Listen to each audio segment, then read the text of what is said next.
وبالحق أنزلناه وبالحق نزل. بسم اللہ الرحمن الرحیم.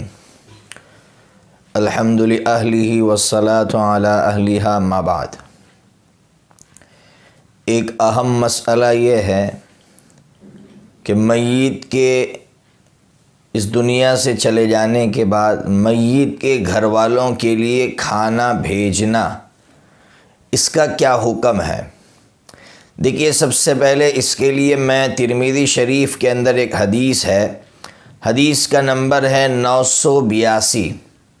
حضرت عبداللہ ابن جعفر فرماتے ہیں کہ جب میرے والد کی لاش آئی تو حضرت نبی پاک صلی اللہ تعالیٰ علیہ وسلم نے فرمایا تھا کہ تم جعفر کے گھر والوں کے لیے کھانا بناؤ، اس لیے کہ آج کھانا پکانے کا ہوش ان کو نہیں ہے، ان پر غم آ پڑا ہے، اس وجہ سے وہ کھانا نہیں بنا سکتے.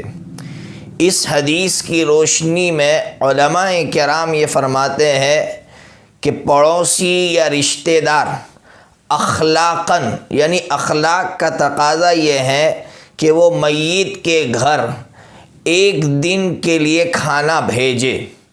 میری بات اچھی طرح سمجھنا، ایک دن کے لیے کھانا بھیجے. اور ایک روایت میں جس کو ملا علی قاری رحمۃ اللہ علیہ نے مرقات میں بیان کیا ہے، جس سے 3 دن معلوم ہوتے ہیں. اس لیے بہتر ہے کہ ایک دن میت کے گھر رشتہ دار یا پڑوسی کھانا بھیجے. میت کے گھر والوں کے لیے بہتر یہ ہے کہ وہ دوسرے دن سے کھانا پکانا شروع کر دے. دوسرے دن سے کھانا پکانا کوئی ناجائز اور حرام کام نہیں ہے. ہم لوگ یہ سمجھ بیٹھتے ہیں کہ میت کے گھر والے اگر کھانا پکائیں گے دوسرے دن سے تو وہ گنہگار ہوں گے. ہرگز نہیں، وہ گنہگار نہیں ہوں گے. تو پہلا مسئلہ یہ سمجھ میں آیا کہ میت کے گھر والوں کو کھانا پہنچانا ہے، اور وہ بہتر ہے ایک دن تک پہنچائے، دوسرے دن سے میت کے گھر والے خود چولہا جلا لے. دوسرا مسئلہ، یہ کھانا کون کھائے؟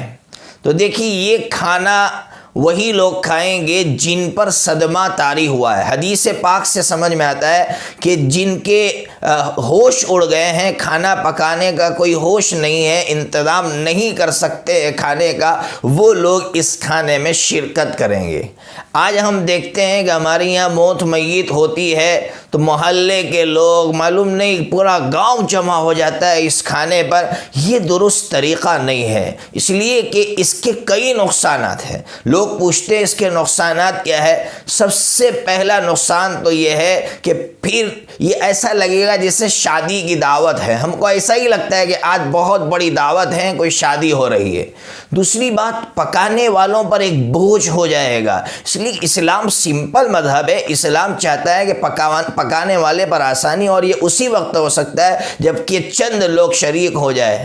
اب رہ گیا مسئلہ دور سے جو مہمان آتے ہیں ان کے لیے کیا مسئلہ ہے؟ کیا وہ اس کھانے میں شرکت کر سکتے ہیں؟ تو فقہاء اعظام یہ فرماتے ہیں کہ مہمان اگر خود اپنے کھانے کا انتظام کر سکتا ہے، اور آج ہوٹل کا زمانہ ہے، میں اگر پاسپورٹ کے لیے بمبئی جاؤں اور مجھے بھوک لگے تو میں کسی کے یہاں گھستا نہیں ہوں، میں ہوٹل سے اپنا انتظام کر لیتا ہوں. پھر آخر ہم لوگ ایسے کیوں بے حس ہو جاتے ہیں کہ جب کسی کے یہاں میت ہوئی ہم خود ہوٹلوں میں کھانے کا انتظام کر سکتے ہیں، پھر بھی ہم بوجھ بن جاتے ہیں، جس کی وجہ سے لوگوں کو بہت زیادہ کھانا پکانا پڑتا ہے. بہت سی جگہوں پر تو دیکھا اس کے لیے چندے ہوتے ہیں، معلوم نہیں کیا کیا خرافاتیں ہو رہی ہے. گویا مرنا بھی مشکل ہو گیا ہے. گویا مرنا ایک انسان کے لیے ٹینشن کی چیز بن گئی ہے، رشتہ داروں کے لیے ٹینشن کی چیز بن گئی ہے کہ اب کتنوں کو کھلائیں گے. حالانکہ اسلام نے اخلاقاً کھلانے کے لیے کہا تھا اور چند لوگوں کو کھلانے کے لیے کہا تھا. اس لیے مہمان اگر اپنا انتظام خود کر سکتا ہے، جو دور سے آیا ہے، تو وہ اپنا انتظام خود کر لے، اور اگر نہیں کر سکتا ہے تو اس کے لیے کھانے کی گنجائش ہے. اللہ تبارک و تعالی دین کی سمجھ عطا فرمائے.